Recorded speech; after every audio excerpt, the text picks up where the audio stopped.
Hey, salut à tous, c'est Anambros et bienvenue dans ce tout premier Pop Culture Enquête. Aujourd'hui, on va parler Stranger Things, complot et CIA. On va parler de la vérité derrière le projet MKUltra.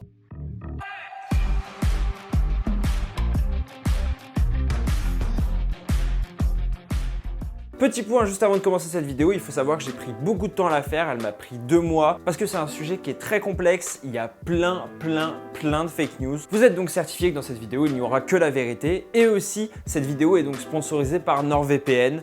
Je vous en reparlerai à la fin de la vidéo. Vous verrez, c'est pas non plus totalement éloigné. Pour mes abonnés les plus fidèles, vous n'êtes sûrement pas sans savoir qu'il y a 1 an et demi, j'avais sorti une vidéo sur la prétendue histoire vraie derrière la série Stranger Things. Cependant, la vidéo est très courte et s'inscrivait dans un rythme effréné où je faisais une vidéo par semaine et je n'avais pas vraiment le temps d'approfondir chaque vidéo. J'avais donc dû rester très flou, utiliser le conditionnel sans trop réussir à distinguer ce qui relevait des faits et des fantasmes. Plusieurs commentaires ont même commencé à apparaître, notamment cette année, pour m'expliquer que je racontais n'importe quoi. J'ai donc voulu creuser un peu plus loin cette histoire qui me paraissait de base extrêmement intéressante. Cette fois, j'ai donc pris mon temps, travaillé uniquement à base d'archives et d'articles sourcés, et j'ai surtout fait appel à l'historien Gérald Darbois, qui est spécialiste du renseignement et notamment de la CIA et qui a bien voulu répondre à mes questions. Je vous propose donc qu'on revienne ensemble sur le projet MKUltra mené par la CIA et dont l'objectif était de manipuler les esprits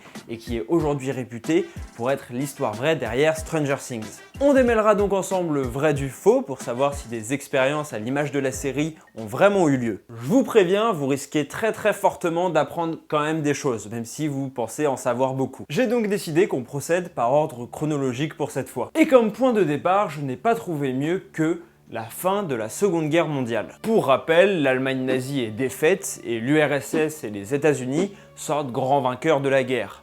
Même si c'est pas les seuls. Seulement les États-Unis sentent pointer le bout de son nez la future guerre froide, donc contre l'URSS, et décident de prendre les devants afin de contrer le pays qui se trouve à peu près à l'actuelle Russie. Ainsi, le projet Paperclip est lancé. L'objectif ? Rapatrier le maximum de grands scientifiques nazis avant qu'ils ne tombent dans les mains de l'ennemi soviétique. Tout ça dans le secret évidemment. Effectivement, les scientifiques allemands avaient énormément de cobayes humains sous la main pendant la guerre et avaient très peu de limites, ce qui rend leur savoir très intéressant pour les deux grandes puissances. On peut alors lire ici et là qu'il s'agirait de la genèse d'MKUltra. D'ailleurs, même si ce n'est pas dit explicitement, la page Wikipédia de MKUltra fait référence à Paperclip. Et on sait que Wikipédia dit toujours la vérité. Alors ce mystérieux projet controversé de ramener des scientifiques allemands pour les États-Unis a-t-il vraiment existé? Et si oui, est-il en lien direct et est-il même la genèse du projet auquel nous nous intéressons? Il n'y a pas de relation entre Paperclip et MKUltra pour une simple et bonne raison, c'est qu'on est sur deux opérations tout à fait différentes. Paperclip est une opération qui est menée en 1945 et uniquement en 1945 et décidée par l'état-major américain. Eh bien oui, il a vraiment eu lieu, mais il n'est pas en lien avec l'histoire qui nous intéresse aujourd'hui, comme l'explique très bien Gérald Darbois. Et petite anecdote bonus en plein milieu de la vidéo, dans Captain America 2, quand on apprend que l'Hydra a infiltré le SHIELD, eh bien en fait c'est une référence à Paperclip.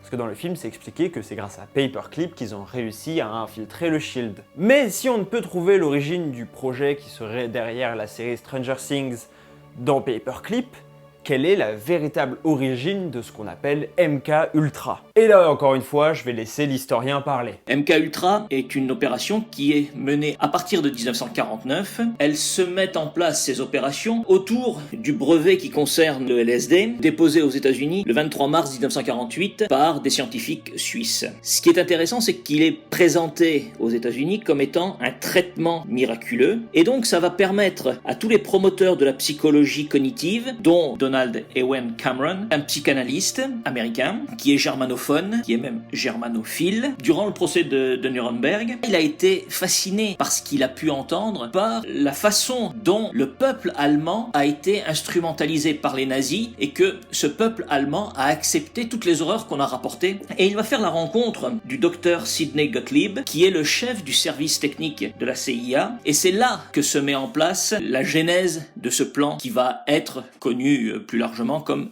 MKUltra. En effet, comment expliquer qu'un pays entier ait laisser faire des atrocités pareilles en son sein. Sachant qu'évidemment, et on le savait déjà à l'époque, tous les Allemands sont loin d'être des fervents défenseurs du régime nazi. Tous les Allemands ne sont pas nazis, monsieur. Oui. Je connais cette théorie, oui. Je crois que je vais vous demander de partir, monsieur. Soit.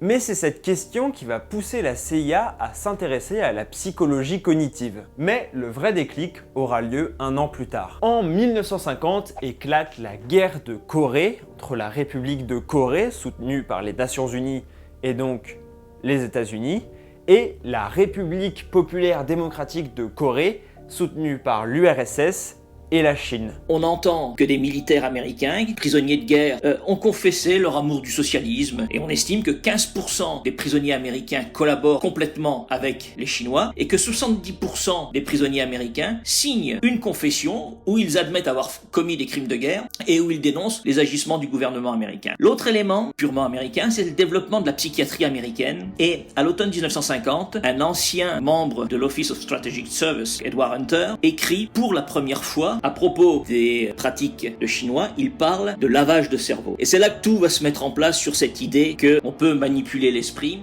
Suite au livre Brainwashing in Red China d'Edward Hunter, la CIA est persuadée que les communistes ont trouvé comment laver le cerveau des soldats détenus pour les forcer à signer une décharge. C'est alors qu'est lancé le premier projet qui est lié à MKUltra et qui s'appelle Bluebird. De 1949 à 1951, ce projet aura comme objectif principal de trouver un sérum de vérité. Alors oui, ça peut sonner comme quelque chose de risible et comme un fantasme de film de science-fiction, mais à l'époque c'était pris vachement au sérieux. C'est d'ailleurs en lien avec ce premier projet qu'apparaît une rumeur qui est encore aujourd'hui pas mal répandue. Pour obtenir ce sérum, la CIA faisait pas mal d'expérimentations et utilisait notamment du LSD, qui a comme propriété de vous donner des hallucinations. Le truc, c'est qu'en 1951, un bourg entier du Gard, le pont Saint-Esprit, est pris d'hallucinations et de folie. Ah, bah c'est tout simplement une hallucination collective.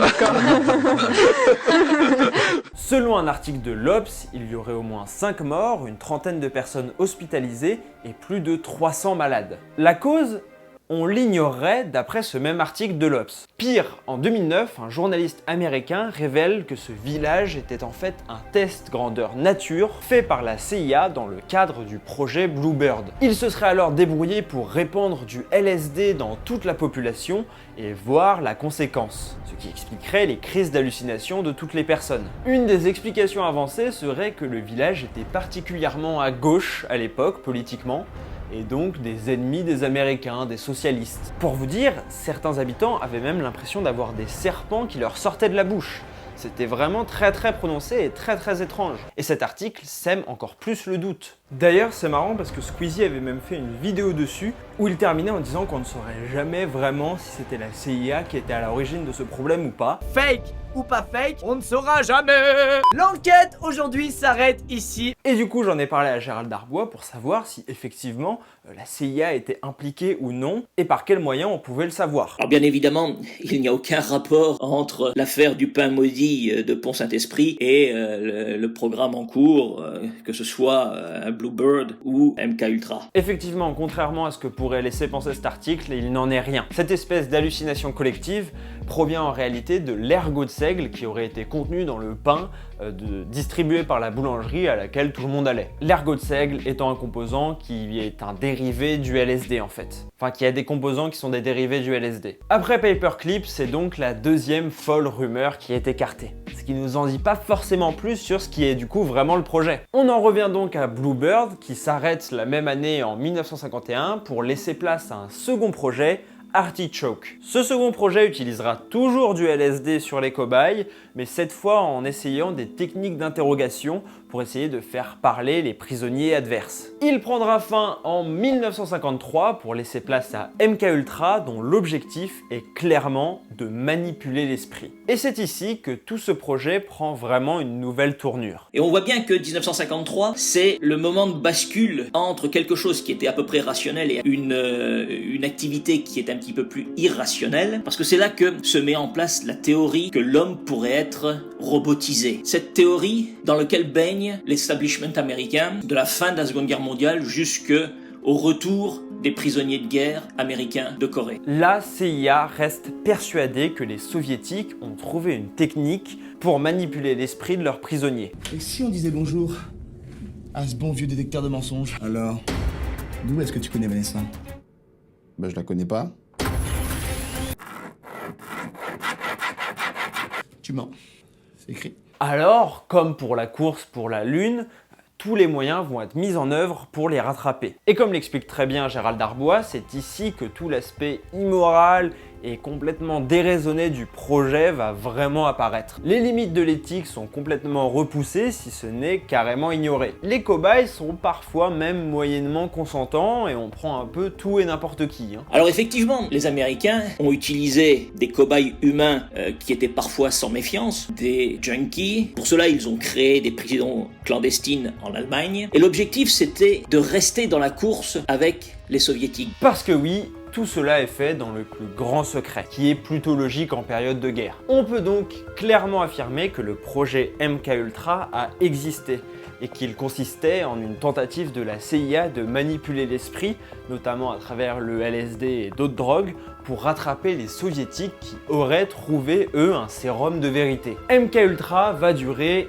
10 ans. Pendant 10 ans, la CIA va continuer ses efforts pour tenter de contrôler au moins en partie l'esprit humain. Comment ce projet prend-il fin et pour quelles raisons? En 1961, sort un livre mené par un chercheur en sciences sociales, Albert Biderman. Biderman a interrogé 235 anciens prisonniers de guerre de l'US Air Force et tous lui ont démontré que ce qui a été utilisé pour les faire craquer, c'était des techniques qui étaient usitées en fait depuis l'Inquisition, c'est-à-dire qu'on utilisait des menaces, on plaçait l'individu dans des situations dégradantes, on le privait de sommeil, il n'y avait pas de mystère bien particulier. Et oui, en réalité, la CIA a passé 10 années à poursuivre une rumeur, une illusion. L'URSS utilisait simplement des techniques connues des services secrets américains et utilisées depuis bien longtemps. Richard Helms, qui était directeur de la CIA, décide alors de brûler les archives, probablement pour masquer cette cuisante défaite et éviter que ça fasse trop de bruit. Parce qu'on ne sait pas exactement combien la CIA a investi, même s'il y a quelques documents qui traînent,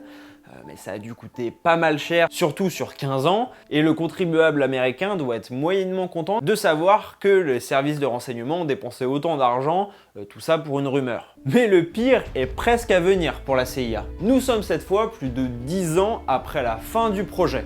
Donc en 1974, le New York Times révèle que la CIA a mené des expérimentations illégales sur des citoyens américains. La population américaine prend donc en partie connaissance des faits. 2 commissions d'enquête vont être ouvertes, une au Congrès qui s'appelle Church et une autre présidentielle qui s'appelle Rockefeller. Un an plus tard, lors des audiences de ces commissions, il est officiellement reconnu que la CIA a procédé à des expérimentations de manière illégale à base de psychotropes sur des cobayes plus ou moins consentants. 20 ans plus tard, en 1996, le président Bill Clinton est donc forcé de faire des excuses publiques pour les expérimentations menées sur le sol américain. C'est à ce moment-là que des archives seront dévoilées, et c'est celles qui ont notamment servi à illustrer cette vidéo. Cependant, vous l'aurez bien compris, elles ne sont pas exhaustives puisqu'une partie a été détruite et l'autre censurée. Mais au final, est-on sûr que la CIA n'a pas vraiment atteint son objectif principal? N'est-ce pas justement une diversion pour nous faire croire que c'est impossible alors qu'en vrai elles ont réussi? Sommes-nous actuellement manipulés sans même le savoir? Gérald Darbois est plutôt catégorique sur le sujet. Alors quels sont les résultats de MKUltra? D'ailleurs, y a-t-il eu des résultats? Puisque Richard Helms, en 1973, va demander la destruction d'une partie des archives et il est bien clair que ce qui a été détruit, ce sont justement les résultats. Dès 1961 et la publication d'Albert Biderman, on avait une connaissance du secret des Chinois et des Soviétiques et donc il n'y avait pas besoin de continuer. Et d'ailleurs, en 2002, donc au lendemain du 11 septembre, il a fallu interroger des terroristes.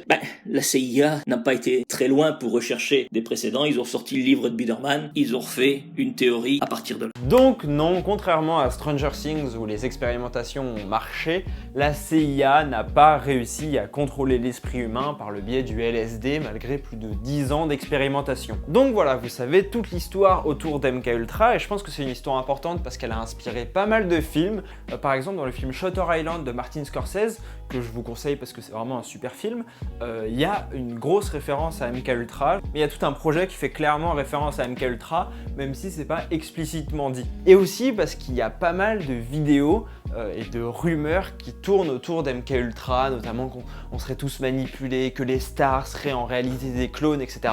Et en fait, c'est un procédé assez vicieux, puisque ça part d'un truc moyennement légal de base, mais qui a vraiment existé un peu obscur. Du coup, si vous tapez juste MKUltra, vous vous rendrez compte que ça a vraiment existé. Et du coup, vous serez plus enclin à croire la vidéo qui en fait raconte n'importe quoi. Donc voilà, MKUltra, c'est ça. Si vous voyez une vidéo qui parle d'autre chose, ou même qui extrapole énormément, qui dit qu'ils ont réussi, que voilà, non. Mais globalement, voilà, normalement, aujourd'hui, vous savez tout d'MKUltra. Alors oui, la série Stranger Things est donc bien inspirée d'une histoire vraie.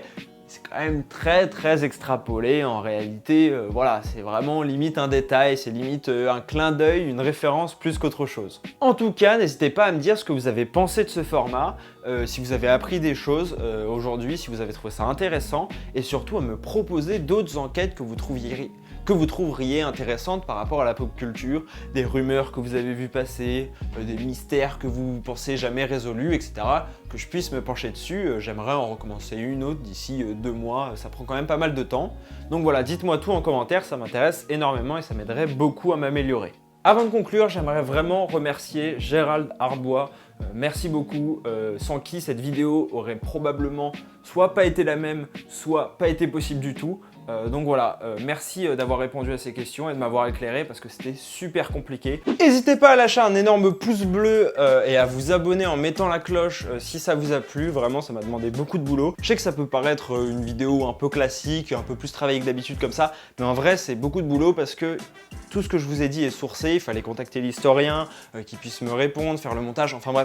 Voilà, c'est vraiment du taf, donc j'espère que ça se voit et que vous avez apprécié. Aussi, comme je l'ai dit au début de cette vidéo est donc sponsorisée par NordVPN. Un VPN, ça sert à vous localiser virtuellement n'importe où quand vous naviguez sur Internet. Par exemple, vous pouvez faire croire que vous êtes aux États-Unis, ce qui vous permet d'accéder au catalogue Netflix américain, qui est, on va pas se mentir, bien plus avantageux qu'en France. Mais surtout, et c'est la base d'un VPN, ça rend votre connexion intraçable et donc ça protège vos données. Parce qu'aujourd'hui, elles sont de plus en plus exposées sur Internet. Enfin, je savais même pas, mais on peut avoir des billets d'avion ou des hôtels moins chers en faisant croire virtuellement qu'on vient d'un autre pays. Je suis personnellement client de NordVPN depuis maintenant quelques mois, avant même qu'il m'ait contacté pour le partenariat, et franchement, je vous le recommande, c'est vraiment cool. Et donc, j'ai un code promo, Adambros, qui vous permet d'avoir le service à 3,17 € par mois pendant 3 ans, plus un additionnel offert. Donc n'hésitez pas, tout est dans la description et dans le commentaire épinglé. En tout cas, merci à tous d'avoir suivi cette longue vidéo jusqu'au bout. Vraiment, c'est super sympa de votre part si vous êtes encore là. On se retrouve la semaine prochaine pour parler du film Joker. Ce sera une analyse, mais ça sera un peu plus léger que là quand même, qui m'a demandé beaucoup de boulot. Encore une fois, j'espère que ça vous a plu. À très bientôt. Ciao!